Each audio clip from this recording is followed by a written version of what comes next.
For many years, the Technology and Culture Forum at MIT has fostered discussion of the critical issues of the day and explored the ethical implications of scientific discovery and technological change. Such discussion has always been important, but as we convene this year, in the wake of September 11th, in the shadow of a war, as this institute and people all over the world look for direction and hope, I know that you will agree with me that such discussion is crucial. It is a tremendous pleasure and a great honor to welcome Professor Noam Chomsky as our speaker this evening. We are grateful to Noam for his continued support of the TNC program, and more importantly, for his insight and prophetic challenge that he has offered to the world for so long. A world-renowned linguist, philosopher, and political analyst, introducing him to an audience at MIT is like introducing him to his own family. Please join me in welcoming again to the Technology and Culture Forum at MIT, Institute Professor at the Massachusetts Institute of Technology, Noam Chomsky. I'm going to assume two conditions for this talk. The first one is just what I assume to be a recognition of fact. That is that the events of September 11th were a horrendous atrocity, probably the most devastating instant human toll of any crime in history outside of war. The second has to do with the goal. Second assumption has to do with the goal. I'm assuming that our goal is that we're interested in reducing the likelihood of such crimes, whether they're against us or against someone else. If you don't accept those two assumptions, then what I say will not be addressed to you. If we do accept them, then a number of questions arise, closely related ones, which merit a good deal of thought. One question, and by far the most important one, is what is happening right now? Implicit in that is what we can do about it. Second, has to do with the very common assumption that what happened on September 11th is a historic event, one which will change history. I tend to agree with that. I think it's true. It was a historic event, and the question we should be asking is exactly why. The third question has to do with the title, the War Against Terrorism. Exactly what is it? And there's a related question, namely, what is terrorism? Fourth question, which is narrower but important, has to do with the origins of the crimes of September 11th. And the fifth question that I want to talk a little about is what policy options there are in fighting this war against terrorism and dealing with the situations that led to it. Say a few things about each. Glad to go beyond in discussion, or don't hesitate to bring up other questions. These are the ones that come to my mind as prominent, but you may easily and plausibly have other choices. Well, let's start with right now. I will talk about the situation in Afghanistan. I'll just keep to uncontroversial sources like the New York Times. According to the New York Times, there are 7 to 8 million people in Afghanistan on the verge of starvation. That was true actually before September 11th. They were surviving on international aid. On September 16th, the Times reported, I'm quoting it, that the United States demanded from Pakistan the elimination of truck convoys that provide much of the food and other supplies to Afghanistan's civilian population. As far as I could determine, there was no reaction in the United States, or for that matter in Europe. I was on national radio all over Europe the next day. There was no reaction in the United States or in Europe, to my knowledge, to the demand to impose massive starvation on millions of people. The threat of military strikes right after September, around that time, forced the removal of international aid workers that crippled the assistance programs. Actually, I'm quoting again from the New York Times. Refugees reaching Pakistan after arduous journeys from Afghanistan are describing scenes of desperation and fear at home as the threat of American-led military attacks turns their long-running misery into a potential catastrophe. The country was on a lifeline, and we just cut the line, quoting an evacuated aid worker in the New York Times Magazine. The World Food Program, the UN program, which is the main one by far, were able to resume after 3 weeks. In early October, they began to resume at a lower level, resume food shipments. They don't have international aid workers within, so the distribution system's hampered. That was suspended as soon as the bombing began. They then resumed, but at a lower pace, while aid agencies leveled scathing condemnations of U.S. airdrops, condemning them as propaganda tools, which are probably doing more harm than good. And that happens to be quoting from the London Financial Times, but it's easy to continue. After the first week of bombing, the New York Times reported in a back page inside a column on something else that by the arithmetic of the United Nations, there will soon be 7.5 million Afghans in acute need of even a loaf of bread. And there are only a few weeks left before the harsh winter will make deliveries to many areas totally impossible. Continuing to quote, but with bombs falling, the delivery rate is down to what, 1/2 of what is needed. Casual comment, which tells us that Western civilization is anticipating the slaughter of, well, do the arithmetic, 3 to 4 million people, something like that. On the same day, the leader of Western civilization dismissed with contempt, once again, offers of negotiation for delivery of the alleged target, Osama bin Laden, and a request for some evidence to substantiate the demand for total capitulation was dismissed. On the same day, the special rapporteur of the United Nations in charge of food pleaded with the United States to stop the bombing, to try to save millions of victims. As far as I'm aware, that was unreported. It was Monday. Yesterday, the major aid agencies, Oxfam and other Christian Aid and others, joined in that plea. Didn't find a report in the New York Times. There was a line in the Boston Globe hidden in a story about another topic, Kashmir. Well, I could easily go on, but all of that, first of all, indicates to us what's happening. It looks like what's happening is some kind of silent genocide. It also gives a good deal of insight into the elite culture, the culture that we're part of. It indicates that what will happen, we don't know, but plans are being made and programs implemented on the assumption that they may lead to the death of several million people in the next couple of weeks. Very casually, with no comment, no particular thought about it. That's just kind of normal here, and in good part of Europe, not in the rest of the world. In fact, not even in much of Europe.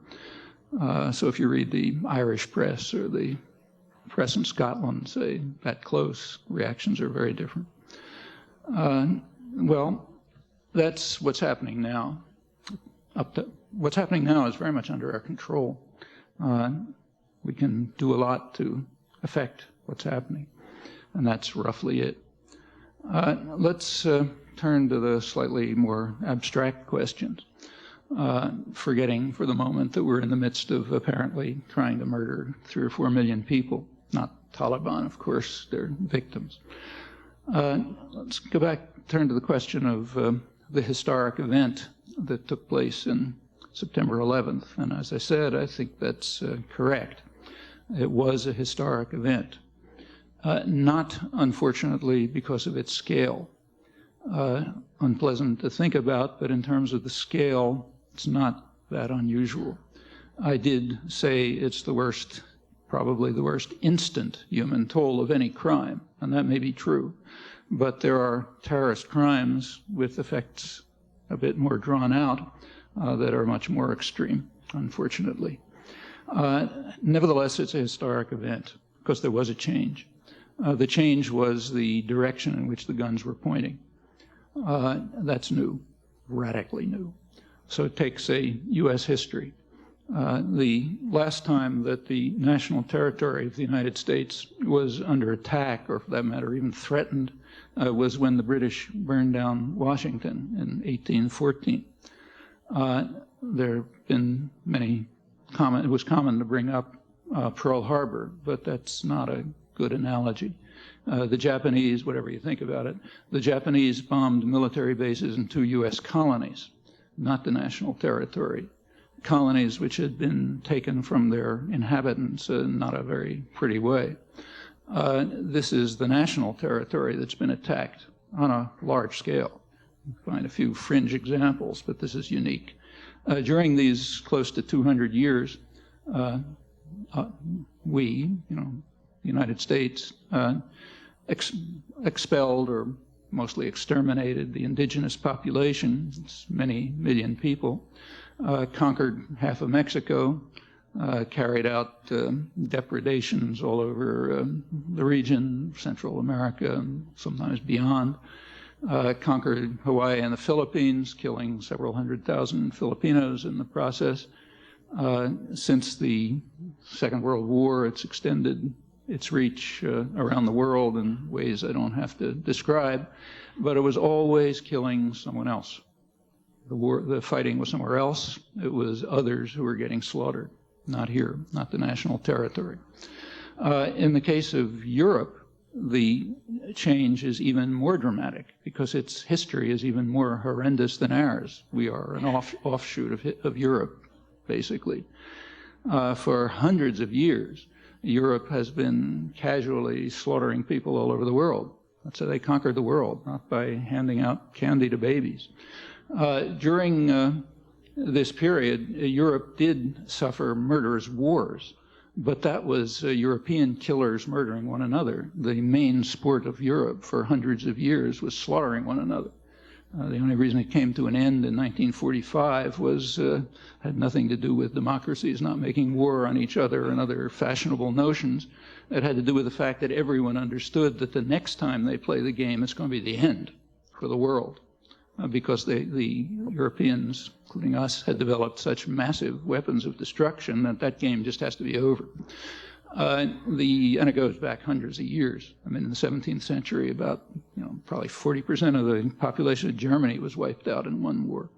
But during this whole bloody, murderous period, it was Europeans slaughtering each other and Europeans slaughtering people elsewhere. The Congo didn't attack Belgium. India didn't attack England. Algeria didn't attack France. It's uniform. And there are, again, small exceptions, but pretty small in scale, certainly invisible on the scale of what Europe and us were doing to the rest of the world. This is the first change, the first time that the guns have been pointed the other way. In my opinion, that's probably why you see such different reactions on the two sides of the Irish Sea, which I've noticed, incidentally, in many interviews on both sides, national radio on both sides. The world looks very different depending whether you're holding the lash or whether you're being whipped by it for hundreds of years. Very different. So I think the shock and surprise in Europe and its offshoots, like here, is very understandable. It is a historic event, but regrettably not in scale, in something else. And a reason why the rest of the world, most of the rest of the world, looks at it quite differently. Not that lacking sympathy for the victims of the atrocity or being horrified by them, that's almost uniform, but viewing it from a different perspective, something we might want to understand. Well, let's go to the third question. What is the war against terrorism? And side question, what's terrorism? The war against terrorism has been described in high places as a struggle against a plague, a cancer, which is spread by barbarians, by depraved opponents of civilization itself. That's a feeling that I share. The words I'm quoting, however, happen to be from 20 years ago. That's President Reagan and his Secretary of State. The Reagan administration came into office 20 years ago declaring that the war against international terrorism would be the core of our foreign policy, describing it in terms of the kind I just mentioned and others. And it was the core of our foreign policy. The Reagan administration responded to this plague spread by depraved opponents of civilization itself by creating an extraordinary international terrorist network, totally unprecedented in scale, which carried out massive atrocities all over the world, primarily, well, partly nearby, but not only there. I won't run through the record. You're all educated people, so I'm sure you learned about it in high school. But I'll just mention one case which is totally uncontroversial, so we don't have to argue about it. By no means the most extreme, but uncontroversial. It's uncontroversial because of the judgments of the highest international authorities, the International Court of Justice, the World Court, and the UN Security Council. So this one is uncontroversial, at least among people who have some minimal concern for international law, human rights, justice, and other things like that. And now I'll leave you an exercise. You can estimate the size of that category by simply asking how often this uncontroversial case has been mentioned in the commentary of the last month. And it's a particularly relevant one, not only because it's uncontroversial, but because it does offer a precedent as to how a law-abiding state would respond to, did respond, in fact, to a case of international terrorism, which is uncontroversial, and was even more extreme than the events of September 11th. I'm talking about the Reagan-U.S. war against Nicaragua, which left tens of thousands of people dead, the country ruined, perhaps beyond recovery. Nicaragua did respond. They didn't respond by setting off bombs in Washington. They responded by taking it to the World Court, presenting a case. They had no problem putting together evidence. The World Court accepted their case, ruled in their favor, condemned what it called the unlawful use of force, which is another word for international terrorism, by the United States, ordered the United States to terminate the crime and to pay massive reparations. The United States, of course, dismissed the court judgment with total contempt and announced that it would not accept the jurisdiction of the court henceforth. Nicaragua then went to the UN Security Council, which considered a resolution calling on all states to observe international law. No one was mentioned, but everyone understood. The United States vetoed the resolution. It now stands as the only state on record which has both been condemned by the World Court for international terrorism and has vetoed the Security Council resolution calling on states to observe international law.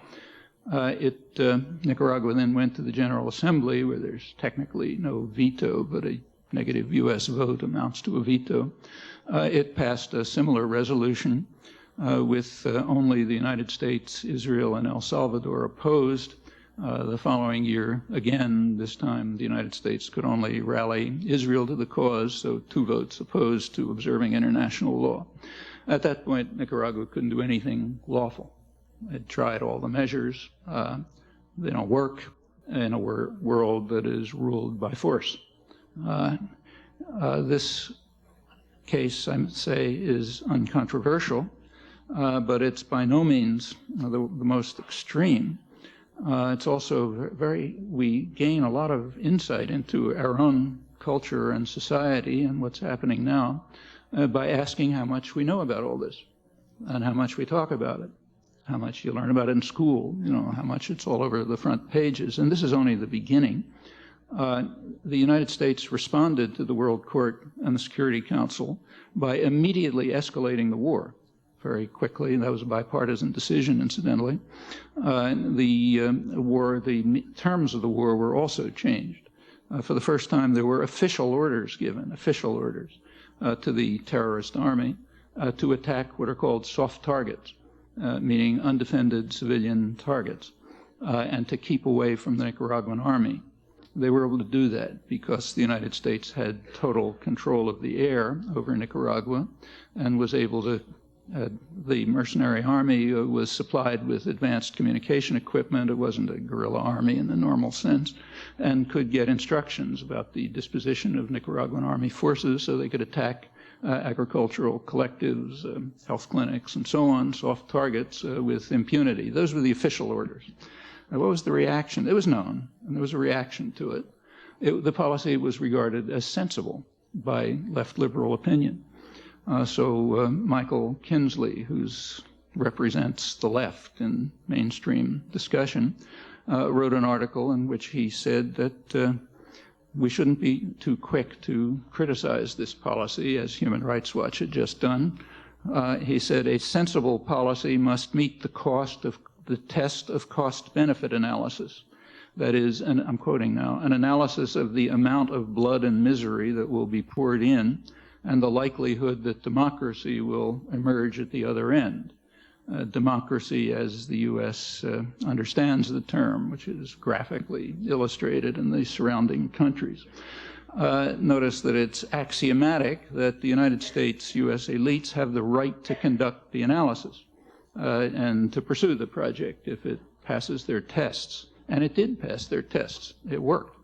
When Nicaragua finally succumbed to superpower assault, commentators openly and cheerfully lauded the success of the methods that were adopted and described them accurately. So I'll quote Time magazine just to pick one, lauded the success of the methods adopted to wreck the economy and prosecute a long and deadly proxy war until the exhausted natives overthrow the unwanted government themselves with a cost to us that is minimal, and leaving the victims with wrecked bridges, sabotaged power stations, and ruined farms, and thus providing the U.S. candidate with a winning issue, ending the impoverishment of the people of Nicaragua.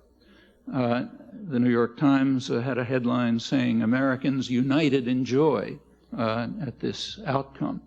That's the culture in which we live, and it reveals several facts. One is the fact that terrorism works. It doesn't fail. It works. Violence usually works. That's world history. Secondly, it's a very serious analytic error to say, as is commonly done, that terrorism is a weapon of the weak.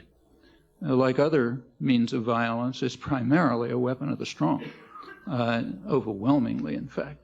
It is held to be a weapon of the weak because the strong also control the doctrinal systems, and their terror doesn't count as terror. That's close to universal. I can't think of an exception, historical exception. Even the worst mass murderers viewed the world that way. So take the Nazis.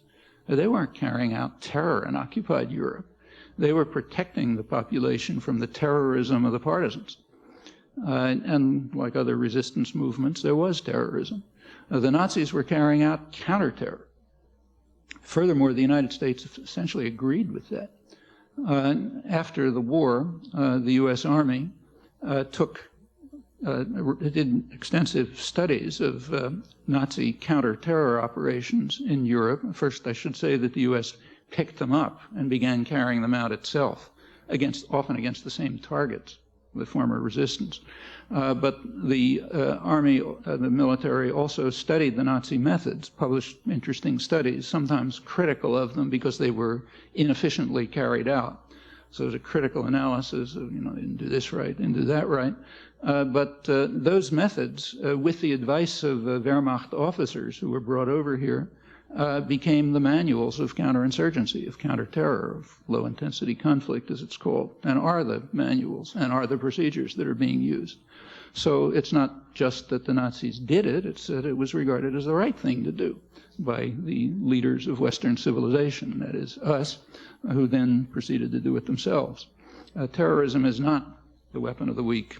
It is the weapon of those who are against us, whoever us happens to be. And if you can find a historical exception to that, I'd be interested in seeing it.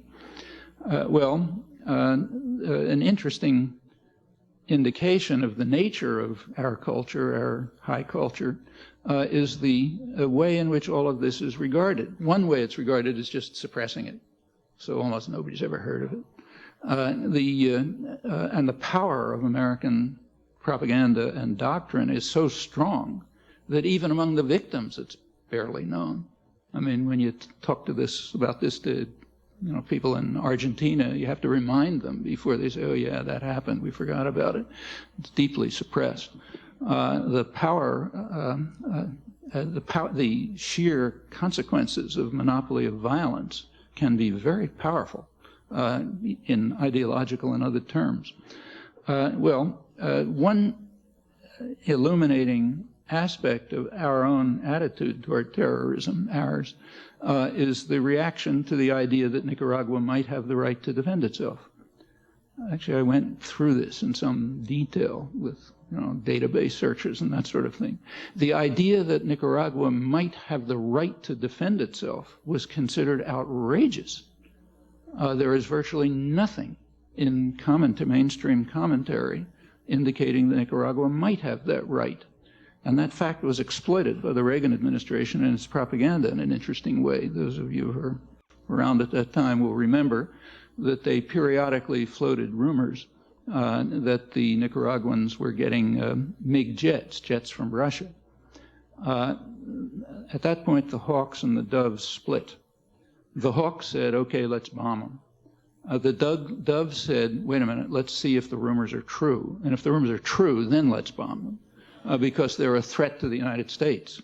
Why, incidentally, were they getting MiGs? Well, because the United States, they tried to get jet planes from European countries, but the United States put pressure on its allies so they wouldn't send them means of defense because they wanted them to turn to the Russians. That's good for propaganda purposes. Then they become a threat to us. Right? You remember they were just two days march from Harlingen, Texas. We actually declared a national emergency in 1985 to protect the country from the threat of Nicaragua.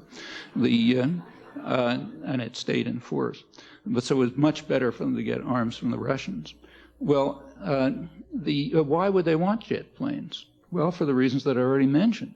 The United States had total control of their airspace, was overflying it, and using that to provide instructions to the terrorist army to enable them to attack soft targets without running into the army that might defend them.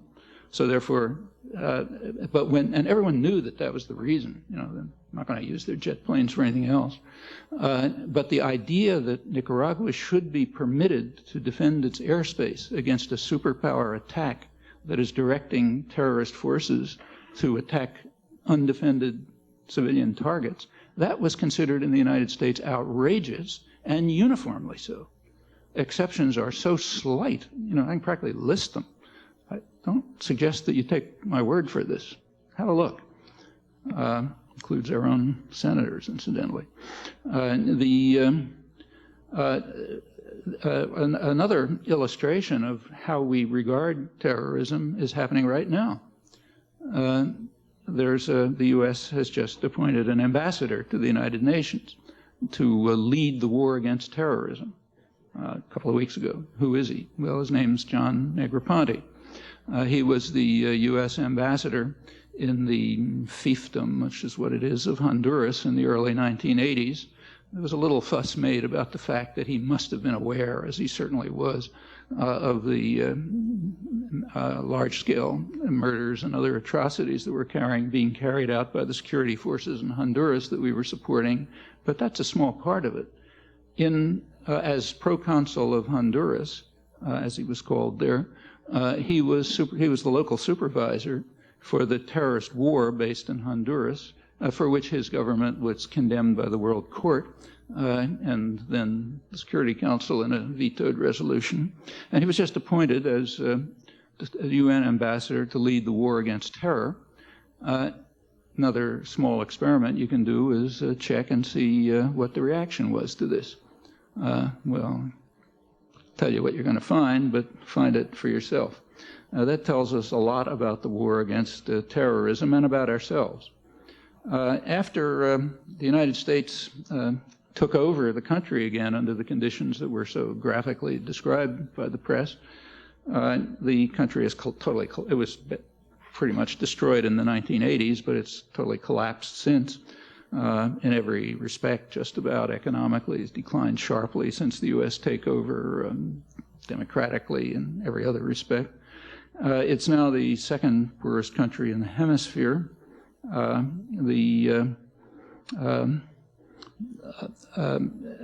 should say, I'm not going to talk about it, but I mentioned that I picked up Nicaragua because it's an uncontroversial case. If you look at the other states in the region, the state terror was far more extreme. And it again traces back to Washington, and that's by no means all. It was happening elsewhere in the world too. So take, say, Africa. During the Reagan years alone, South African attacks backed by the United States and Britain, South African, US, UK backed South African attacks against the neighboring countries killed about 1.5 million people and left $60 billion of damage and countries destroyed. And if we go around the world, we can add more examples. That was the war, the first war against terror, of which I've given a small sample. Are we supposed to pay attention to that or kind of think that that might be relevant? After all, it's not exactly ancient history. Well, evidently not, as you can tell by looking at the current discussion of the war on terror, which has been the leading topic for the last month. I mentioned that Nicaragua has now become the second poorest country in the hemisphere. What's the first, the poorest country? Well, that's, of course, Haiti, which also happens to be the victim of most U.S. intervention in the 20th century by a long shot, which has left it totally devastated. It's the poorest country. Nicaragua is second ranked in degree of U.S. intervention in the 22nd century. It's the second poorest. Actually, it's vying with Guatemala. They interchange every year or two as to who's the second poorest, and they also vie as to which is the leading target of U.S. military intervention. We're supposed to think that all of this is some sort of accident, has nothing to do with anything that happened in history, maybe. The worst human rights violator in the 1990s is Colombia by a long shot. It's also by far the leading recipient of U.S. military aid in the 1990s, maintaining the terror and human rights violation. In 1999, Colombia replaced Turkey as the leading recipient of U.S. arms worldwide. That's excluding Israel and Egypt, which are a separate category. And that tells us a lot more about the war on terror right now, in fact. Why was Turkey getting such a huge flow of U.S. arms? Well, if you take a look at the flow of U.S. arms to Turkey, Turkey always got a lot of U.S. arms. It's strategically placed, a member of NATO, and so on. But the arms flow to Turkey went up very sharply in 1984. It had nothing to do with the Cold War. I mean, Russia was collapsing. And it stayed high from 1984 until 1999, when it reduced and it was replaced in the lead by Colombia. What happened from 1984 to 1999? Well, in 1984, Colombia launched a major terrorist war against the Kurds in southeastern Turkey. And that's when U.S. aid went up, military aid. And this was not pistols. This is jet planes, tanks, military training, and so on. And it stayed high as the atrocities escalated through the 1990s. Aid followed it. The peak year was 1997. In 1997, U.S. military aid to Turkey was more than in the entire period, 1950 to 1983. That is the Cold War period, which is an indication of how much the Cold War has affected policy. The results were awesome. This led to 2 to 3 million refugees, some of the worst ethnic cleansing of the late 1990s, tens of thousands of people killed, 3,500 towns and villages destroyed, way more than Kosovo, even under NATO bombs. And the United States is providing 80% of the arms, increasing as the atrocities increased, peaking in 1997. It declined in 1999 because once again terror worked, as it usually does, when carried out by its major agents, namely the powerful. So by 1999, Turkish terror, called, of course, counter-terror, but as I said, that's universal, it worked. Therefore, Turkey was replaced by Colombia, which had not yet succeeded in its terrorist war, and therefore had to move into first place as recipient of U.S. arms.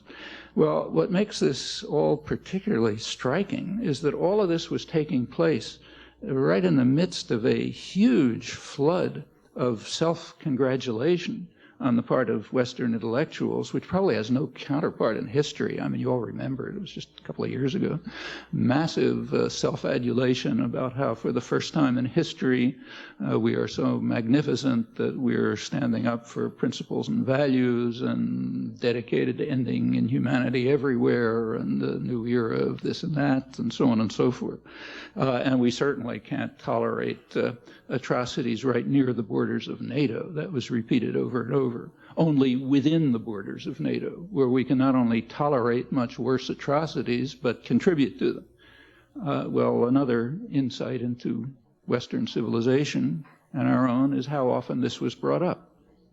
Try to look. I won't repeat it, but it's instructive. It's a pretty impressive feat for a propaganda system to carry this off in a free society. That's pretty amazing. I don't think you could do this in a totalitarian state. And Turkey is very grateful. Just a few days ago, the Prime Minister, Ecevit, announced that Turkey would join the coalition against terror very enthusiastically, even more so than others. In fact, he said it would contribute troops, which others have not been willing to do. And he explained why. He said, we owe a debt of gratitude to the United States because the United States was the only country that was willing to contribute so massively to our own, in his words, counter-terrorist war, that is, to our own massive ethnic cleansing and atrocities and terror. No other country, all other countries kind of, they helped a little, but they stayed back. The United States, on the other hand, contributed enthusiastically and decisively, and was able to do so because of the silence, servility might be the right word, of the educated classes who could easily find out about it. It's a free country, after all. You can read human rights reports, you can read all sorts of stuff, but chose to contribute to the atrocities, and Turkey is very happy to.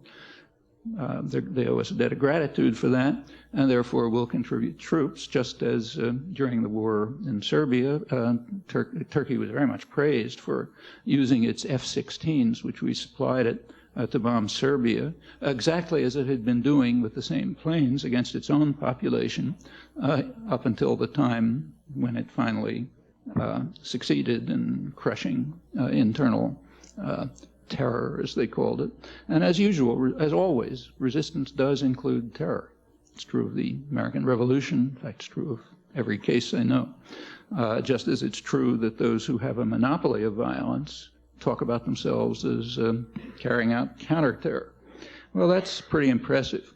And that has to do with the coalition that is now being organized to fight the war against terror. And it's very interesting to see how that coalition is being described. So have a look at this morning's Christian Science Monitor. That's a good newspaper, one of the best international newspapers with real coverage of the world. The lead story, the front page story, is about how the United States, people used to dislike the United States, but now they're beginning to respect it, and they're very happy about the way the U.S. is leading the war against terror. And the prime example, in fact, the only serious example, the others are a joke, is Algeria. It turns out that Algeria is very enthusiastic about the U.S. war against terror. The person who wrote the article is an expert on Africa. He must know that Algeria is one of the most vicious terrorist states in the world. Has been carrying out horrendous terror against its own population in past couple of years, in fact. For a while, this was under wraps, but it was finally exposed in France with defectors from the Algerian army. It's all over the place there, and in England and so on. But here, we're very proud because one of the worst terror states in the world is now enthusiastically welcoming the U.S. war on terror and, in fact, is cheering on the United States to lead the war. That shows how popular we're getting. And if you look at the coalition that's being formed against terror, it tells you a lot more. A leading member of the coalition is Russia, which is delighted to have the United States support its murderous terrorist war in Chechnya instead of occasionally criticizing it in the background. China is joining enthusiastically. It's delighted to have support for the atrocities it's carrying out in Western China against what it calls Muslim secessionists. Turkey, as I mentioned, is very happy with the war against terror. They're experts in it. Algeria, Indonesia, delighted to have even more U.S. support for atrocities that it's carrying out in Aceh and elsewhere. Now we can run through the list. The list of the states that have joined the coalition against terror is quite impressive. They have a characteristic in common. They are they're certainly among the leading terrorist states in the world, and they happen to be led by the world champion. Well, that brings us back to the question, what is terrorism? I've been assuming we understand it, but what is it? Well, there happen to be some easy answers to this. There is an official definition. You can find it in the U.S. Code or in U.S. Army manuals.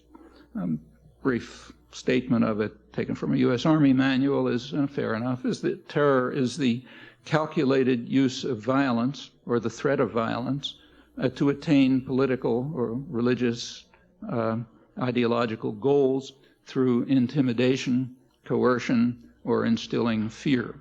That's terrorism. That's a fair enough definition. I think it's reasonable to accept that. The problem is it can't be accepted because if you accept that, all the wrong consequences follow. For example, the consequences I've just been reviewing. Now, there is a major effort right now at the UN to try to develop a comprehensive treaty on terrorism. When Kofi Annan got the Nobel Prize the other day, you'll notice he was reported as saying we should stop wasting time on this and really get down to it. But there's a problem. If you use the official definition of terrorism in the comprehensive treaty, you're going to get completely the wrong results. So that can't be done. In fact, it's even worse than that. If you take a look at the definition of low-intensity warfare, which is official U.S. policy, you find that it's a very close paraphrase of what I just read. In fact, low-intensity conflict is just another name for terrorism. That's why all countries, as far as I know, call whatever horrendous acts they're carrying out counterterrorism. We happen to call it counterinsurgency or low-intensity conflict. So that's a serious problem. You can't use the actual definitions. You got to carefully find a definition that doesn't have all the wrong consequences. There are some other problems. Some of them came up in December 1987 at the peak of the first war on terrorism. That's when furor over the plague was peaking. And the United Nations General Assembly passed a very strong resolution against terrorism, condemning the plague in the strongest terms, calling on every state to fight against it in every possible way. It passed unanimously. One country, Honduras, abstained. 2 votes against, the usual 2, United States and Israel. Why should the United States and Israel vote against a major resolution condemning terrorism in the strongest terms? In fact, pretty much the terms that the Reagan administration was using. Well, there's a reason. There was one paragraph in that long resolution which said that nothing in this resolution infringes on the rights of people struggling against racist and colonialist regimes or foreign military occupation to continue their resistance with the assistance of other states outside in their just cause. Well, the United States and Israel can't accept that. The main reason that they couldn't at the time was because of South Africa. South Africa was an ally, officially called an ally There was a terrorist force in South Africa. It was called the African National Congress. They were a terrorist force officially. South Africa, in contrast, was an ally. And we certainly couldn't support actions by a terrorist group struggling against a racist regime. That would be impossible. And of course, there's another one, namely the Israeli-occupied territories, and now going into its 35th year, supported primarily by the United States, been blocking a diplomatic settlement for 30 years now, it still is. And you can't have that. There was another one at the time. Israel was occupying southern Lebanon and was being combated by what the U.S. calls a terrorist force, Hezbollah, which in fact succeeded in driving Israel out of Lebanon. And you can't allow anyone to struggle against a military occupation when it's one that we support. So therefore, the U.S. and Israel had to vote against the major UN resolution on terrorism. And I mentioned before that a U.S. vote against is essentially a veto, which is only half the story. It also vetoes it from history. So none of this was ever reported, and none of it appears in the annals of terrorism. You look at the scholarly work on terrorism and so on, nothing that I've just mentioned appears. The reason is it's got the wrong people holding the guns. You have to carefully hone the definitions and the scholarship and so on so that you come out with the right conclusions. Otherwise, it's not respectable scholarship and honorable journalism. These are some of the problems that are hampering the effort to develop a comprehensive treaty against terrorism. Maybe we should have an academic conference or something to try to see if you can figure out a way of defining terrorism so that it comes out with just the right answers, not the wrong answers. That won't be easy. Well, let's drop that and turn to the fourth question. What are a narrow one, what are the origins of the September 11th crimes? Here we have to make a distinction between two categories which shouldn't be run together. One is the actual agents of the crime. The other is kind of a reservoir of at least sympathy, sometimes support, that they appeal to even among people who very much oppose the criminals and the actions. And those are two different things. Well, with regard to the perpetrators, in a certain sense, we're not really clear. The United States either is unable or unwilling to provide any evidence, any meaningful evidence. There was a sort of a play a week or two ago when Tony Blair was set up to try to present it. I think I don't exactly know what the purpose of this was. Maybe so that the U.S. could look as though it's holding back on some secret evidence that it can't reveal, or that Tony Blair could strike proper Churchillian poses or something or other. Whatever the PR reasons were, he gave a presentation which was, in serious circles, considered so absurd that it was barely even mentioned. So the Wall Street Journal, for example, one of the more serious papers, had a small story on page 12, I think, in which they pointed out that there isn't much evidence, and then they quoted some high U.S. official as saying it doesn't even matter whether there's any evidence because we're going to do it anyway. So why bother with the evidence? The more ideological press, like the New York Times and others, they had big front page headlines. But the Wall Street Journal reaction was reasonable, and if you look at the evidence, so-called evidence, you can see why. But let's assume it's true. I mean, it was astonishing to me how weak the evidence was. I mean, I sort of thought you could do better than that without any intelligence service. In fact, remember, this was after weeks of the most intensive investigation in history of all the intelligence services of the Western world working overtime trying to put something together. And it was a prima facie, it was a very strong case even before you had anything. And it ended up about where it started, with a prima facie case. So let's assume it's true. So let's assume that, as looked obvious the first day, still does, that the actual perpetrators come from the radical Islamic, here called fundamentalist, networks, of which the bin Laden network is undoubtedly a significant part. Whether they were involved or not, nobody knows. It doesn't really matter much. But that's the background, those networks. Well, where do they come from? Well, we know all about that. Nobody knows about that better than the CIA because it helped organize them. And it nurtured them for a long time. They were brought together in the 1980s, actually, by the CIA and its associates elsewhere. Pakistan, Britain, France, Saudi Arabia, Egypt, China was involved. They may have even been involved a little bit earlier, maybe by 1978.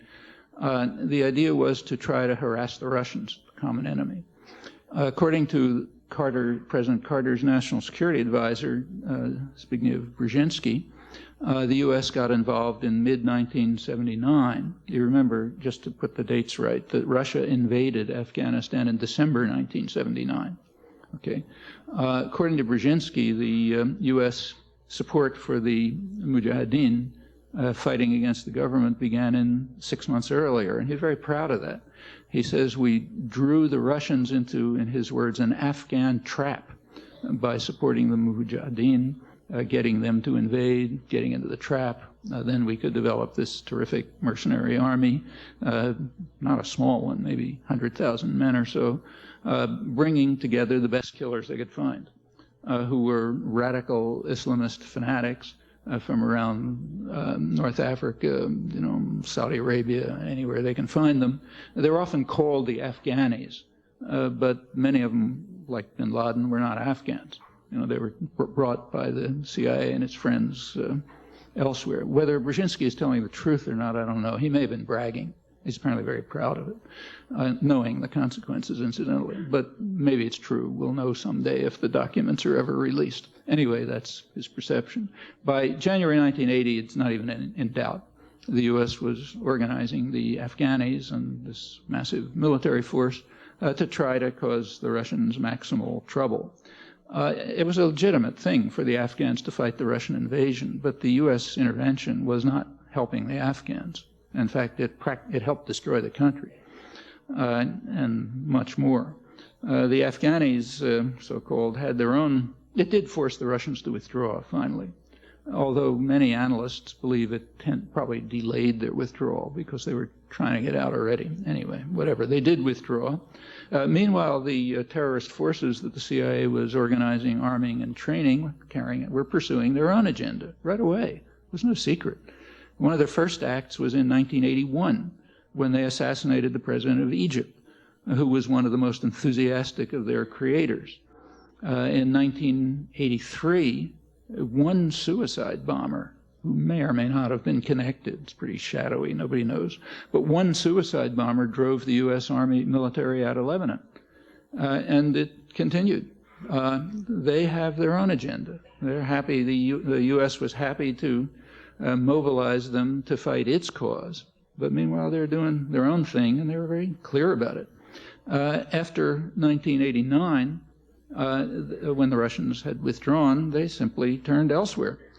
Since then, they've been fighting in Chechnya, in Western China, and Bosnia, Kashmir, Southeast Asia, North Africa, all over the place.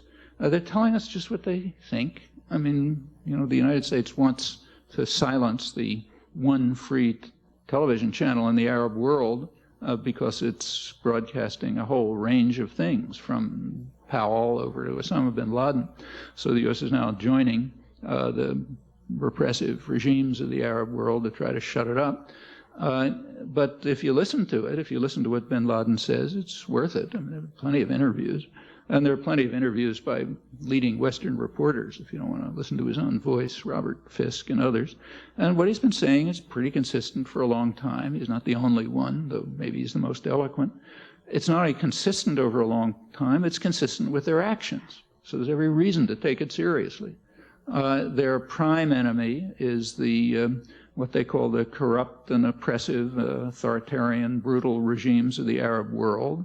And when they say that, they get quite a resonance in the region. They also want to defend, and they want to replace them by properly Islamist governments. That's where they lose the people of the region, but up till then, they're with them. From their point of view, even Saudi Arabia, the most extreme fundamentalist state in the world, I suppose, short of the Taliban, which is an offshoot, even that's not Islamist enough for them, has even more than that. Okay, at that point, they get very little support, but up until that point, they get plenty of support. Also, they want to defend Muslims elsewhere. They hate the Russians like poison. But as soon as the Russians pulled out of Afghanistan, they stopped carrying out terrorist acts in Russia, as they'd been doing with CIA backing before that in Russia, not just in Afghanistan. They did move over to Chechnya, but there they're defending Muslims against the Russian invasion. Same with all the other places I mentioned. From their point of view, they're defending Muslims against the infidels. And they're very clear about it, and that's what they've been doing. Why did they turn against the United States? Well, that had to do with what they called the U.S. invasion of Saudi Arabia. In 1990, the U.S. established permanent military bases in Saudi Arabia, which, from their point of view, is comparable to the Russian invasion of Afghanistan, except that Saudi Arabia is way more important. That's the home of the holiest sites of Islam. And that's when their activities turned against the United States. You recall that in 1993, they tried to blow up the World Trade Center. Got part of the way, but not the whole way, and that was only part of it. The plans were to blow up the UN building, the Holland and Lincoln tunnels, the FBI building. I think there were others on the list. Well, they sort of got part way, but not all the way.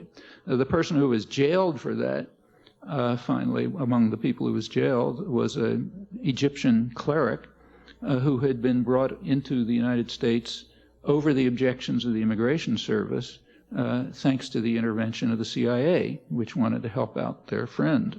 A couple of years later, he was blowing up the World Trade Center. And when bin Laden gives those reasons, yeah, people recognize it and support it. Now, that's not the way people here like to think about it, at least educated liberal opinion. They like the following line, which has been all over the press, mostly from left liberals, incidentally. I haven't done a real study, but I think right-wing opinion has generally been more honest. But if you look at, say, at the New York Times, first op-ed they ran by Ronald Steele, a serious left liberal intellectual, he asked, why do they hate us? This is the same day, I think, that the Wall Street Journal was running the survey on why they hate us. So he says, they hate us because we champion a new world order of capitalism, individualism, secularism, and democracy that should be the norm everywhere. That's why they hate us. Same day, the Wall Street Journal is surveying the opinions of bankers, professionals, international lawyers, and saying, look, we hate you because you're blocking democracy, you're preventing economic development, you're supporting brutal regimes, terrorist regimes, and you're doing these horrible things in the region. A couple of days later, Anthony Lewis, way out on the left, explained that the terrorists seek only apocalyptic nihilism, nothing more, and nothing we do matters. The only consequence of our actions, he says, that could be harmful is that it makes it harder for Arabs to join in the coalition's anti-terrorism effort. But beyond that, everything we do is irrelevant. Well, that's got the advantage of being sort of comforting, makes you feel good about yourself and how wonderful you are. It enables us to evade the consequences of our actions. It has a couple of defects. One is it's totally at variance with everything we know. And another defect is it's a perfect way to ensure that you escalate the cycle of violence.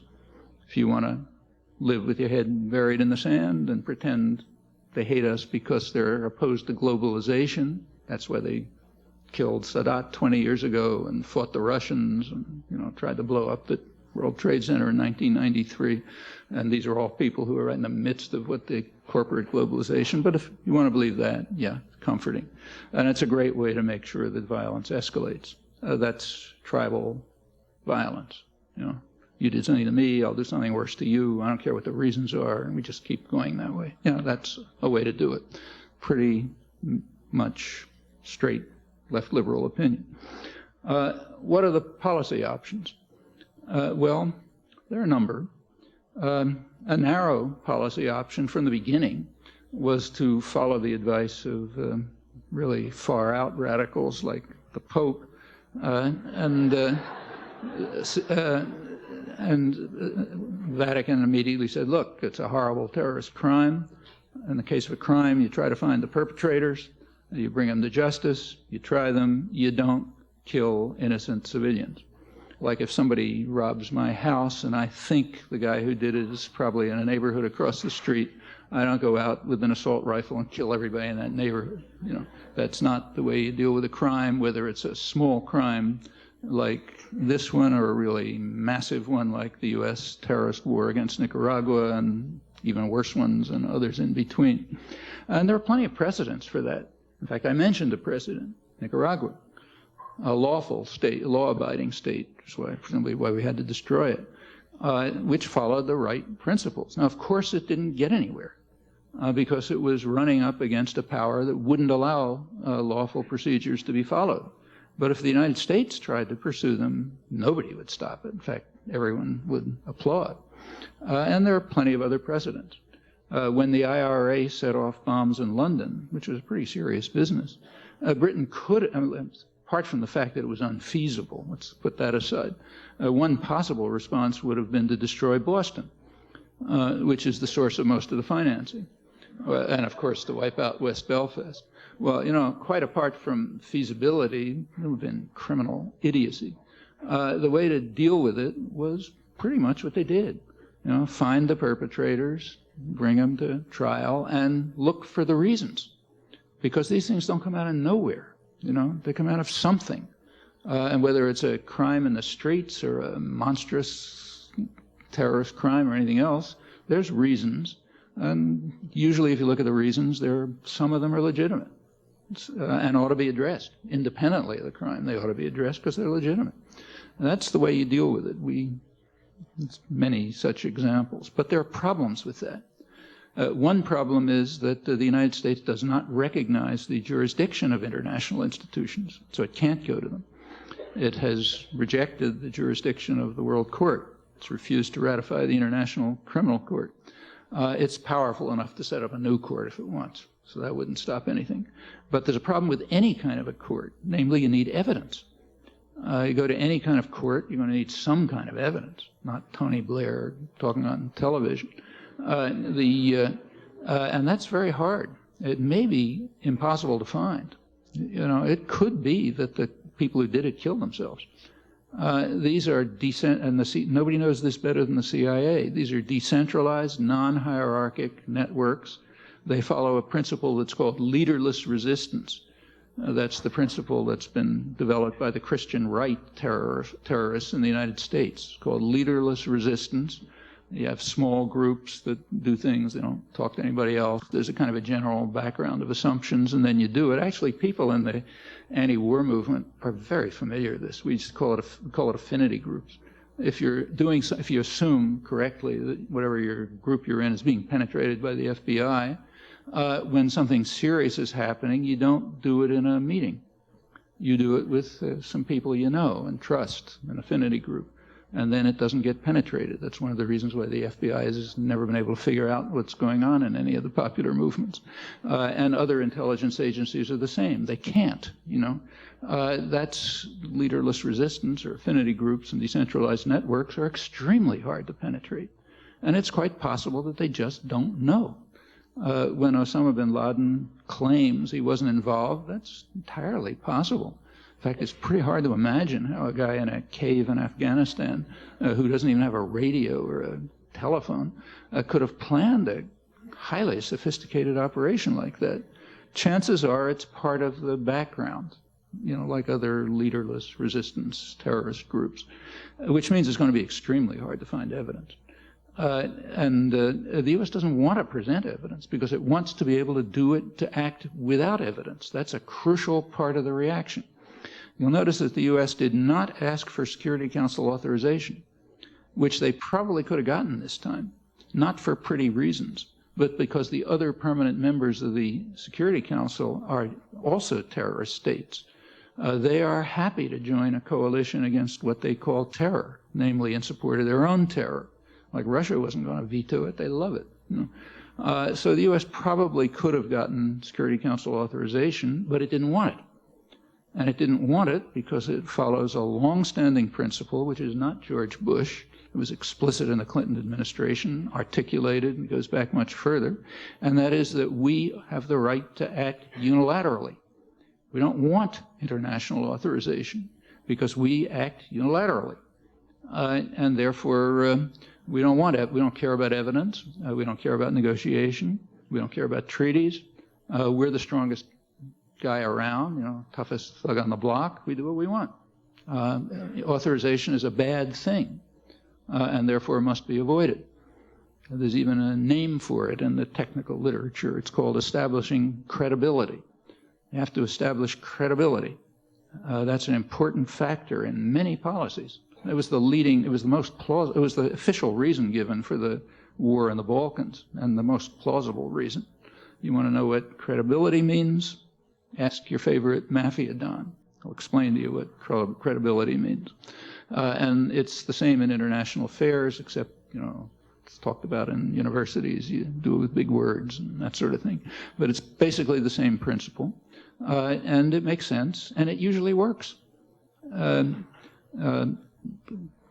Main historian who's written about this in for the last several hundred years is Charles Tilly. His book called Coercion and Violence, and he points out that violence has been the leading principle of Europe for hundreds of years, and the reason is because it works. You know, it's very reasonable. It almost always works when you have an overwhelming predominance of violence and a culture of violence behind it. So therefore it makes sense to follow it. Well, those are all problems in pursuing lawful paths. And if you did try to follow them, you'd really open some very dangerous doors. Like the U.S. is demanding that the Taliban hand over Osama bin Laden. And they're responding in a way which is regarded as totally absurd and outlandish in the West. Namely, they're saying, okay, but first give us some evidence. That is, in the West, that's considered ludicrous. It's a sign of their criminality. You know, how can they ask for evidence? I mean, if somebody asked us to hand someone over, we'd do it tomorrow. We wouldn't ask for any evidence. In fact, it's easy to prove that. We don't have to make up cases. So, for example, for the last several years, Haiti has been requesting the United States to extradite Emmanuel Constant, who's a major killer. He was one of the leading figures in the slaughter of maybe 4,000 or 5,000 people in the years in the mid-90s under the military junta, which incidentally was being not so tacitly supported by the Bush and the Clinton administrations, contrary to illusions. Anyway, he's a leading killer. They got plenty of evidence, no problem about evidence. He's already been brought to trial and sentenced in Haiti, and they're asking the United States to turn him over. Well, I mean, do your own research. See how much discussion there's been of that. Actually, Haiti renewed the request a couple of weeks ago. It wasn't even mentioned. Why should we turn over a convicted killer who was largely responsible for killing 4,000 or 5,000 people a couple of years ago? In fact, if we do turn him over, who knows what he'll say? Maybe he'll say that he was being funded by and helped by the CIA, which is probably true. We don't want to open that door. And he's not the only one. I mean, for the last about 15 years, Costa Rica, which is, you know, the Democratic prize, has been trying to get the United States to hand over a John Hull, a U.S. landowner in Costa Rica, who they charge with terrorist crimes. He was using his land, they claim, with good evidence, as a base for the U.S. war against Nicaragua, which is not a controversial conclusion, remember. There's the World Court and the Security Council behind it. So they've been trying to get the United States to hand him over. Hear about that one? No. They did actually confiscate the land of another American landholder, John Hamilton, paid compensation, offered compensation. The U.S. refused, turned his land over to a national park, because his land was also being used as a base for the U.S. attack against Nicaragua. Costa Rica was punished for that one. They were punished by withholding aid. We don't accept that kind of insubordination from allies. And we can go on. If you open the door to questions about extradition, it leads in very unpleasant directions, so that can't be done. Well, what about reactions in Afghanistan? The initial proposal, the initial rhetoric, was for a massive assault, which would kill many people visibly, and also an attack on other countries of the region. Well, the Bush administration wisely backed off from that. They were being told by every foreign leader, NATO, everyone else, every specialist, I suppose their own intelligence agencies, that would be the stupidest thing they could possibly do. It would simply be like opening recruiting offices for bin Laden all over the region. That's exactly what he wants, and it would be extremely harmful to their own interests. So they backed off that one. They're turning to what I described earlier, which is a kind of silent genocide. Well, I already said what I think about it, and I don't think anything has to be said. You can figure it out if you do the arithmetic. Is a sensible proposal, which is kind of on the verge of being considered, but it's been sensible all along, and is being called for by expatriate Afghans and allegedly tribal leaders internally, is for a UN initiative, which would keep the Russians and the Americans out of it totally. These are the two countries that have practically wiped the country out in the last 20 years. They should be out of it. They should provide massive reparations, but that's their only role. A UN initiative to bring together elements within Afghanistan that would try to construct something from the wreckage. It's conceivable that that could work with plenty of support and no interference. If the U.S. insists on running it, you might as well quit. We have a historical record on that one. You'll notice that the name of this operation, remember at first it was going to be a crusade, but they backed off that because PR agents told them that wouldn't work. And then it was going to be infinite justice, but the PR agent said, wait a minute, you're sounding like you're divinity, so that wouldn't work. And then it was changed to enduring freedom. We know what that means, but nobody has yet pointed out, fortunately, that there's an ambiguity there. To endure means to suffer, and there are plenty of other people around the world who have endured what we call freedom. Again, fortunately, we have a very well-behaved, educated class, so nobody has yet pointed out this ambiguity. But if it's done, there'll be another problem to deal with.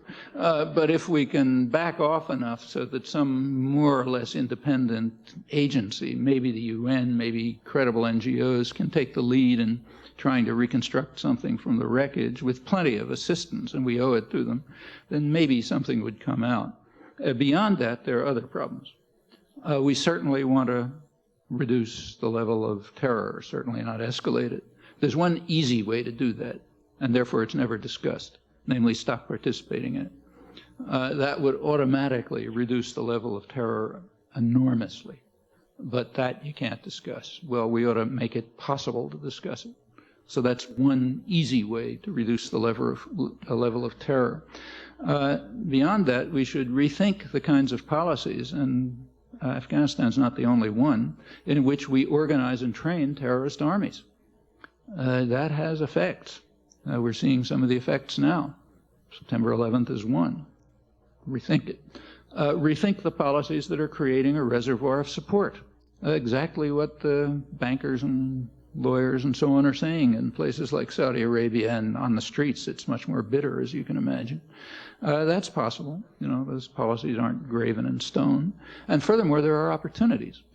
It's hard to find many rays of light in the last couple of weeks, but one of them is that there is an increased openness. Lots of issues are open for discussion, even in elite circles, certainly among the general public, that were not a couple of weeks ago. That's dramatically the case. I mean, if a newspaper like, say, USA Today can run a very good article, serious article on life in the Gaza Strip, there's been a change. The things I mentioned in the Wall Street Journal, that's change. And among the general public, I think there's much more openness and willingness to think about things that were under the rug and so on. These are opportunities, and they should be used, at least by people who accept the goal of trying to reduce the level of violence and terror, including potential threats that are extremely severe. and could make even September 11th pale into insignificance. Thanks.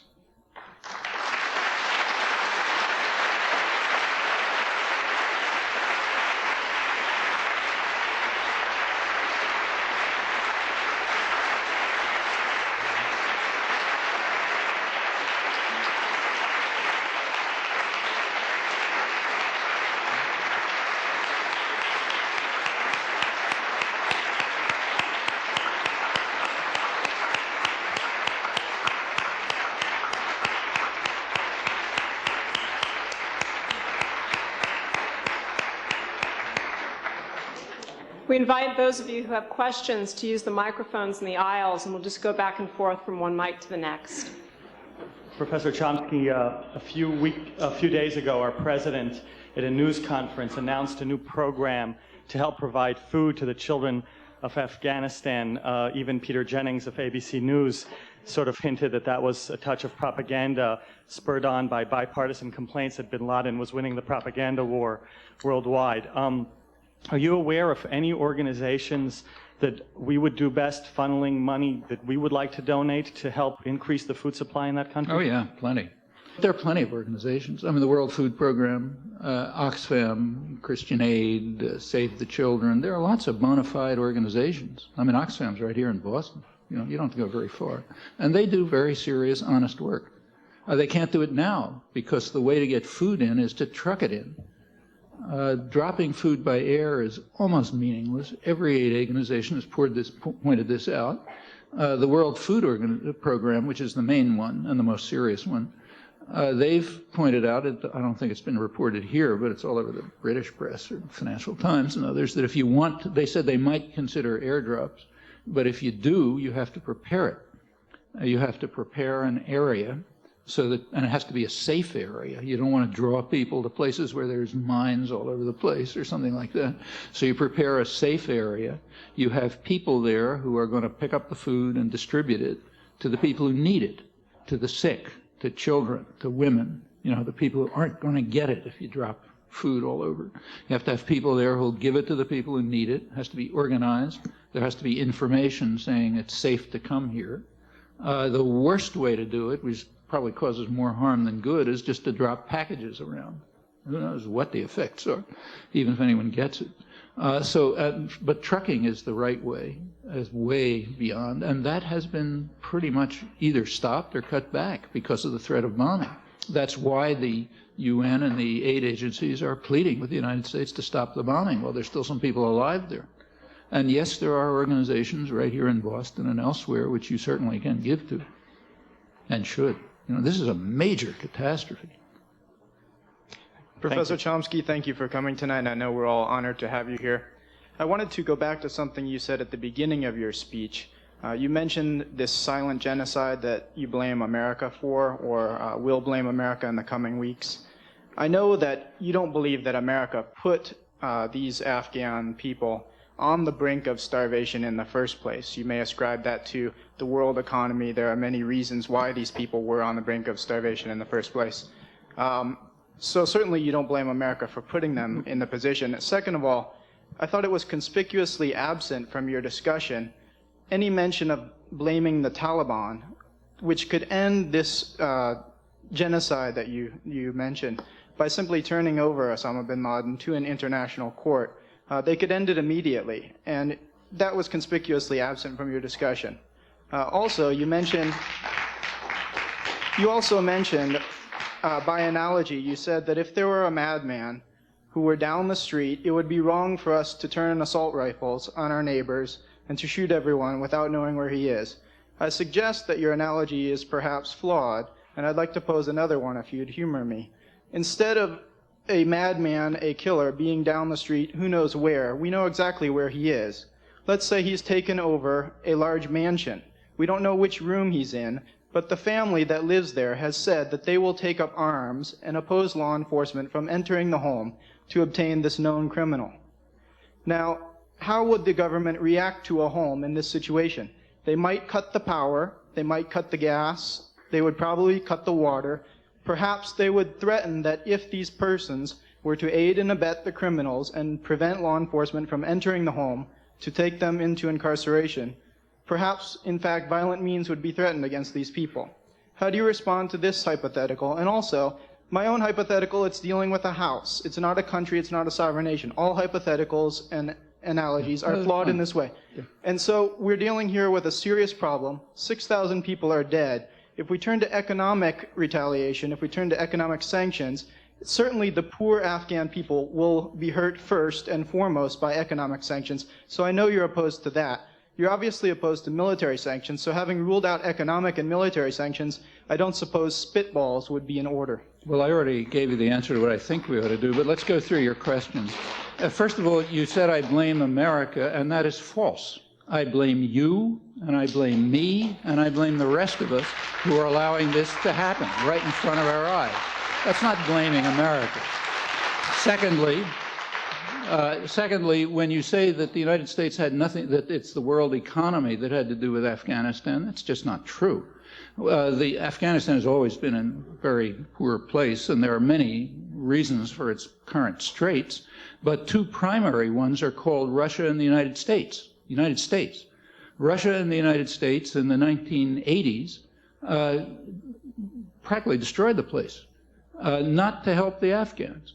As soon as the place was destroyed, they pulled out, and the forces that the United States had organized to harass the Russians then took over. They're now called the Northern Alliance, and that led in the early 90s to what Human Rights Watch calls the worst period in Afghan history, as these various criminal forces that the U.S. had organized with its allies just tore the place apart. They probably killed 50,000 people. I mean, they were carrying out mass rapes and slaughters and destroyed Kabul. In fact, they were so horrendous that when the Taliban came in the 1994, 1995, they were actually welcome, because at least they were bringing some kind of order to the place and driving out these madmen who had been left behind from the U.S. war. Meanwhile, the U.S. didn't do anything for them. So when you say, first of all, it's not blame America, it's blaming people like you and me who can do something about it. There's no abstract entity, America, that acts. We had a lot to do with this, quite a lot to do with it. There are plenty of other forces, too.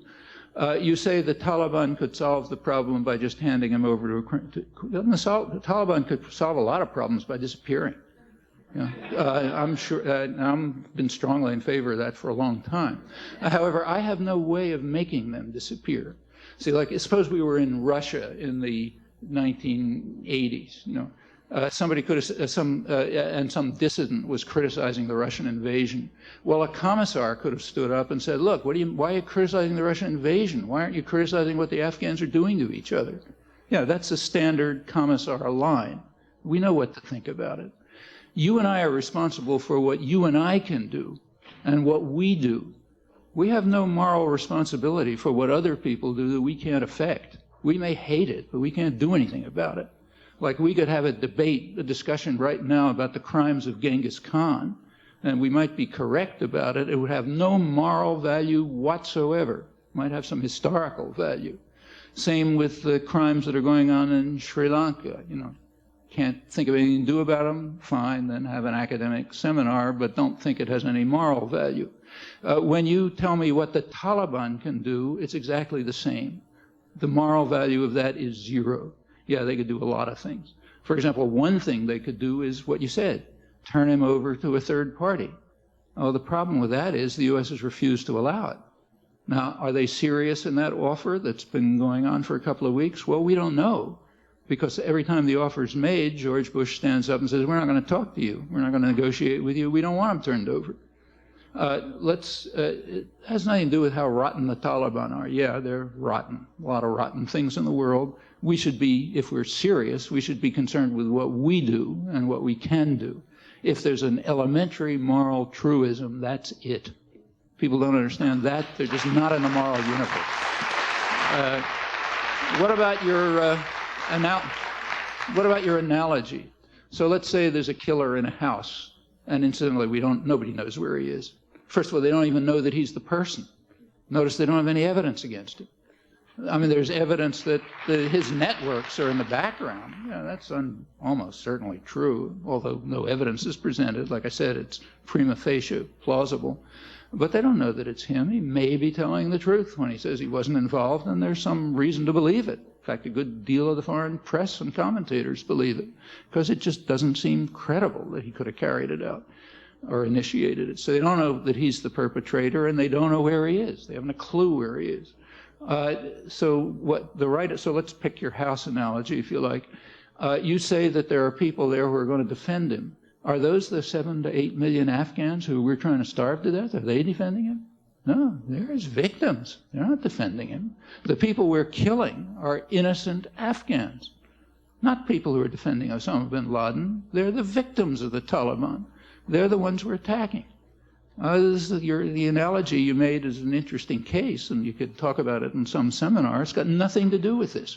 What's going on here, when the New York Times tells us that food shipments have been cut back to the point where the number of people now at risk of starvation since September 11th has increased by 50% to 7.5 million. That's another 2.5 million people at risk of starvation since September 11th, as a result, as they point out correctly, of the threat of U.S. bombing and the terror it's caused and so on, and the withdrawal of aid and of international workers. Well, those people are not defending bin Laden.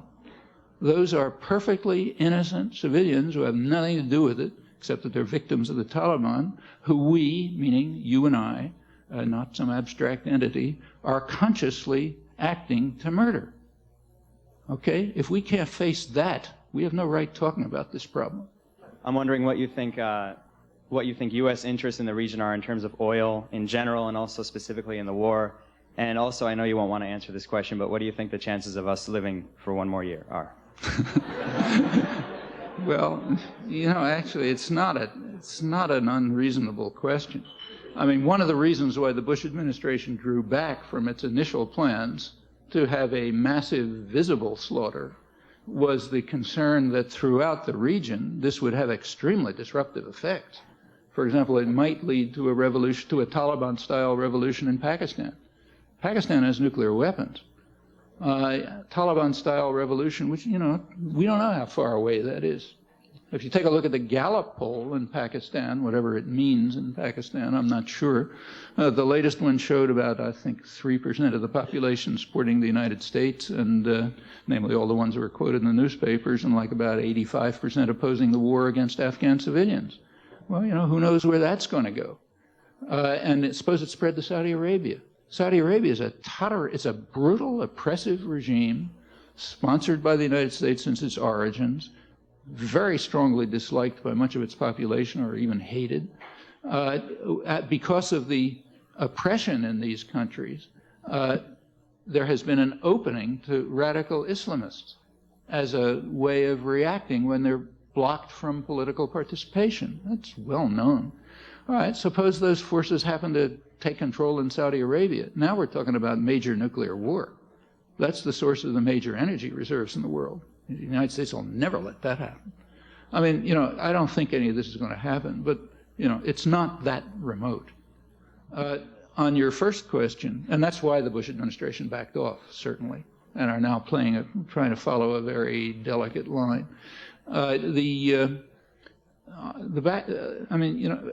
Anything in that region, oil is in the background.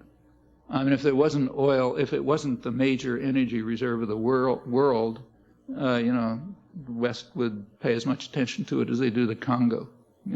We have a lot of responsibility for the atrocities in the Congo, major responsibilities. It goes back to the assassination of Lumumba 40 years ago, and a lot of stuff since.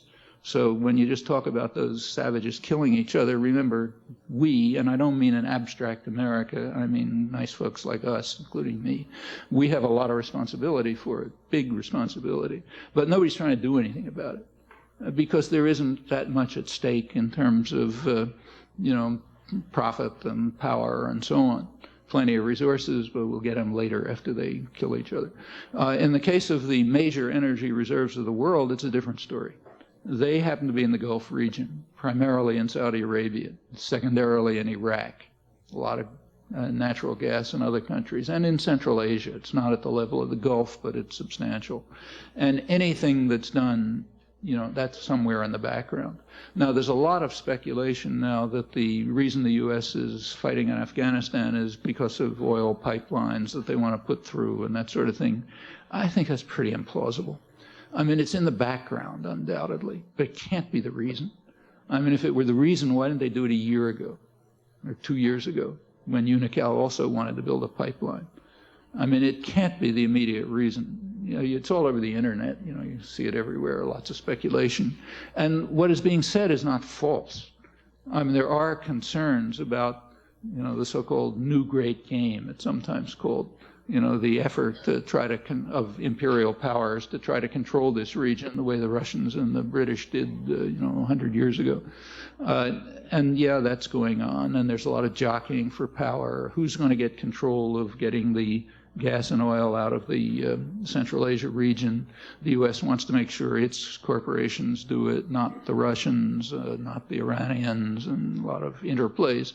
So sure, that's in the background, but it's always in the background. The events that are happening now had a different cause. They have that in the background, but a different cause. Yeah. To some extent, you already answered my question, but I'm wondering what you have to say about other economic interests that could be at stake. You've been very vocal about militarization of Israel, for example. You've been very vocal about the role that militarization has played, and during the Cold War, the role that it played and how important it was to satisfy certain very specific interests. I'm sort of at a loss when you say that those interests couldn't be at stake here. Couldn't be at stake? Yeah. Oh, they are at stake. They're in the background. Look, if you're an MIT student, you've studied the sciences, you should know this. That's what you do. That's the way you do science. A lot of background things all the time. If something happens at a particular moment when the background conditions remain the same, you look for what changed at that moment. Now, as far as militarization goes, you may have misunderstood me. I don't know exactly what you mean, but I mean, yes, militarization is extremely dangerous. It's hazardous to human life, but its economic role is primarily, I mean, everyone at MIT ought to know this. It pays our salaries. Its economic role is as a cover for development of the high-tech economy. Yeah. My question has to do with what I think is still unanswered in the minds of many of us, even from what you've said about it, and that is when you talked about finding the perpetrators and bringing them to trial, or perhaps an acceptable substitution would be bringing them to justice. And I think there are really serious questions about how much evidence there ever, what is a reasonable standard of evidence in a situation like this? What would be an appropriate venue? How realistic it actually is?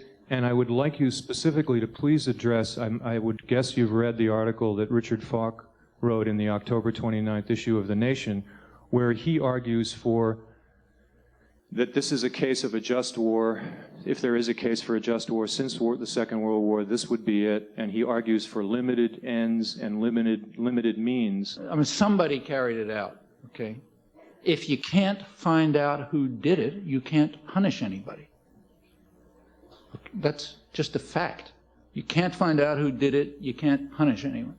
And you certainly do not reach justice by carrying out activities which are aimed at hundreds of thousands, maybe millions of people who had nothing to do with it. And they're the ones who are being attacked at this minute. Okay? That has nothing to do with just war. I mean, if you cannot, if evidence can be found, suppose you do find the perpetrators and you have a really solid case against them, well, then problems arise. For example, the problems that Nicaragua faced in a much more serious terrorist war, remember. What happened on September 11th is bad enough, but killing tens of thousands of people in a poor country and practically wiping it out, or doing what Time magazine and the New York Times were so happy about in their own words, that's worse. And they knew who the perpetrators were, no secret, and they had a judgment against them from the highest judicial body, namely the World Court. And they could have had a Security Council resolution if the perpetrator hadn't vetoed it. And yes, they couldn't do anything about it. It's not easy to bring perpetrators to justice. I mentioned another case, Haiti. They cannot bring Emmanuel Constant to justice. If we want Emmanuel Constant brought to justice, we can do something about it. And we could have done it years ago. And yes, if we don't do it, they'll never be able to handle it. They're running up against a much bigger force. If the United States could have had any substantial evidence against Osama bin Laden, they would have him in their hands right now. I mean, I don't see any reason to doubt. I mean, the Taliban maybe, think anything you like about them. I mean, the worst criminal since, Attila the Hun or whatever you like. There's every reason to believe that they're quite sincere in not wanting to be bombed to smithereens, and if they could prevent that by handing over bin Laden, they'd probably do it, just like they've offered. But their request that there be some evidence is not an unreasonable request. You don't think that's a ruse? I don't know if it's a ruse. There's one way to find out. There's exactly one way to find out, and that is to try it. Now, obviously, the United States doesn't think it's a ruse.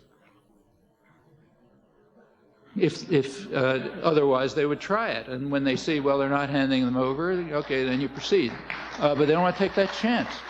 Not only do they not want to take the chance, but the government has a deeper principle, the one that I mentioned. We do not need a powerful state does not want authorization, because that weakens its power. If you have to have authorization from someone, you are not, powerful enough to do anything you choose. The same reason why the mafia don does not want a court order. Suppose some mafia don isn't being paid by some guy, grocer or something. He doesn't go after a court order to get the money. He doesn't want a court order. He wants to send his goons in to beat him to a pulp, That's called credibility. And it happens that that's the way states operate. Some of them can get away with it, the more powerful ones. Most of them can't get away with it. Maybe they'd like to, but Luxembourg can't handle it, or Andorra. But countries like the United States can, unless we stop them. And the only place that a powerful state can be stopped is within. Yes, there are problems in bringing them to justice, but I don't think the U.S. wants to, for the reasons that I mentioned. For one thing, they probably don't have evidence. For another thing, if he is brought to trial, it's going to open up all sorts of questions that they certainly do not want opened, like the kind that I mentioned. Incidentally, on the Palestinian state business, I think we should be a little cautious here. I mean, calling something a state is absolutely nothing. I mean, South Africa, for example, in the worst days, wanted the world to recognize the states that it had set up, like Transkei. I mean, they were states, had their own presidents and armies and everything else, and the Bantustans, the homelands. And South Africa was trying to get the world to recognize them. No one would do it properly. If you really want to know the truth, the first government in Israel that was willing to officially consider a Palestinian state was the Netanyahu government, the most reactionary of all. Its Minister of Information, Dore Gold, who I think is an American, judging by his accent, he had an interview with someone, and he said, look, if they want a state, we'll allow them to call it a state. And then he said they can call it chopped chicken if they like, call it whatever they want. You want to call it a state, okay, as long as we control it and it's a Bantustan, they can call it a state. The Bush proposals were not taken seriously by anyone, even the articles that reported them. You didn't have to wait for leaks. If you read, the way to read the newspapers, say the New York Times, always is begin from the end of the column. Begin from the end of the column on the continuation page. There you may learn something. The first couple of paragraphs, you get what's given to the editorial writers and the propagandists and so on. Then, if it's an honest journalist, toward the end of the column, they'll say something, usually on the continuation page. And that was true in this case. A lot of hullabaloo about, gee, Powell and Bush are talking about a Palestinian state. We go into the continuation page, they start quoting high officials and this and that, and they say, well, look, we're not going to go as far as Clinton did, certainly. and where Clinton went nowhere. But the change is not so simple. I mean, every year it gets harder. You know, it was hard 10 years ago. It's much harder 5 years ago. It was harder, still harder a year ago. It's still harder now. And the reason is that the settlement and integration of the occupied territories and the takeover of their resources continues. Who's paying for it? You and me. In one or another way, we're indirectly paying for it. I mean, there's, you know, the U.S., every time Israel assassinates someone, there's a mild tap on the wrist. Dozens of assassinations so far. How are they doing it? I mean, when they assassinate somebody by helicopters, as they do regularly, where are they getting the helicopters? They don't produce helicopters. That's one of their advanced military system, but they don't produce helicopters. We give them the helicopters, knowing what they're going to do with it. I mean, as soon as the U.S. helicopters began to attack civilian compounds last October 1st and 2nd, there was no fire. You know, it was just attacking civilian targets, killing dozens of people. Instantly, Clinton arranged for the biggest shipment of helicopters in a decade to Israel, October 3rd. Couldn't get any press in the United States to report it. I mean, not that there weren't efforts, there were. I was involved in them and others. They wouldn't report it, but it happened. You know, read it in the Israeli press if you want, or the international military press. Yeah, it happened. The Bush administration sent new attack helicopters, more advanced ones, the ones that are being used to murder people, like the ones who killed Abu Ali Mustafa, the most important political leader killed, assassinated. And that was everybody knew at that time there's going to be revenge, and yesterday there was. They killed an Israeli right-wing parliamentarian in revenge. But who sent the helicopter to kill the political leader in the first place? Well, we did. So yeah, as long as that goes on, the cycle of violence will go on. As a law student, talk a lot about deconstructing the language we use every day in everyday life, as well as in legal documents. And one thing that struck me about what you were saying, and it's actually been bothering me in this, what has been a personal paradox for me with regard to response to September 11th, is well, you identified the vacuousness, the lack of objective definition with regard to international law, subjectivity of the standards with which we apply it as the strongest thug on the block, as you put it, but a statement that some people will disagree with. You talked about terrorism, the vacuousness of that definition, how terrorism can be defined depending on which side you are on, as either freedom fighting, as Reagan did, or as destroying a country, as the Nicaraguans did in that instance, or et cetera. And one thing I found implied in everything you were saying is the notion of peace as possibly also being another vacuous concept that we cling to and define subjectively for our own purposes. Well, as a human being of conscience, or trying to become more of a human being of conscience with the intellectual understanding of what's going on now, how can you, well, there were a lot of peace demonstrations in Washington, D.C. recently, and as a person of conscience who's starting to understand these issues, it was difficult to separate the vacuousness of the notion of peace that's used on both sides in order to achieve goals that are unrelated to what just happened, and the notions of terrorism. As a man of conscience, with your understanding, what would you do if you were president? Okay. If you were Bush right now? Well, if I was Bush, I'd resign before I get tried by a criminal court. But see, if I gave that impression, I wasn't being clear. I don't think these are vacuous concepts, and I don't think they're just subjective. I think they're very clear, reasonably clear concepts. Not clear like quantum physics, but reasonably clear. I'm a lawyer. That's not clear to me. Okay. International law is reasonably clear. For example, when the World Court reached its decision condemning the United States for international terrorism, it had good grounds and a solid argument, runs through hundreds of pages if you read it. The U.S. knew that it was a solid argument. That's why the U.S. refused to accept the jurisdiction of the court. And yes, that was pretty clear. It wasn't vacuous. Same with terrorism. If I didn't make it clear, let me say it now. I think the definition given in the U.S. Code and U.S. Army manuals is the right definition. I've always accepted it. The definition that I quoted, I think, is exactly the right definition. Okay, it doesn't answer every imaginable question. You know, you can have a philosophy seminar where you can make up cases where it doesn't deal with. But in the real world, it covers almost everything. There's nothing subjective about it. The point is that it cannot be accepted because of its consequences. Its consequences tell us that we're doing terrible things, and therefore we don't accept it. I mean, the Nazis weren't carrying out counter-terror. They were carrying out terror. I mean, they called it counter-terror, and the U.S. military agreed with them, but for their own reasons. We don't have to accept that. It's not a vacuous, subjective concept. That's true of, you know, if you're a lawyer, so you know better than I do. I mean, the legal system does not apply trivially to every situation that comes up.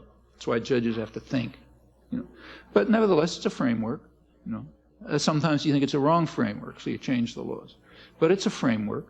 And the same is true of international law. And the same is true of terrorism, and the same is true of peace. Perhaps I overstated the moral relativism of your position, but what I was trying to get at was the fact that the World Court, other UN organizations or institutions that the United States played a major role in creating, and hence have a major role in shaping how they define the language, the discourse of justice.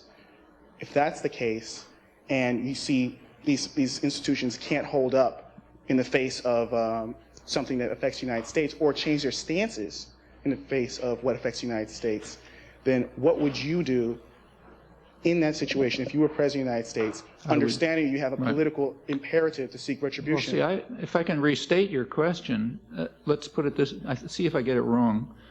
Suppose you're the president of the leading terrorist state in the world, and the World Court condemns you for terrorism and orders you to stop, and the Security Council tries to pass a resolution calling on you to observe international law, and you veto it. Then what do you do as President of the United States? Well, you don't try to change the World Court. You don't try to change the UN. You stop your terrorism. Okay? So is that what we should, as students, is that what you would ask us to rally for now? Is that your Is that your invocation to all of us here to rally for them to stop the specific acts that you mentioned today? Well, you figure out what you think is there. I'm not telling you. Look, I think it's the wrong thing to do the plans that they are now announcing is their plans.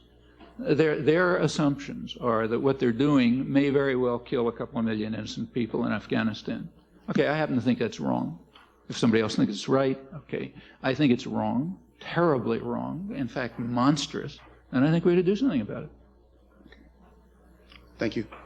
You often talked about responsibility for what is going on in the world and how we have a responsibility. But what's often not addressed, and I just wanted to find out why we can blame our government, we can blame those people, but there's often, you know, think tanks that are not part of our government and not part of, you know, these corporations, like, for instance, the Council on Foreign Relations, that handles a lot of, you know, thought on foreign policy and is behind a lot of these atrocities. And I personally think that they're very responsible.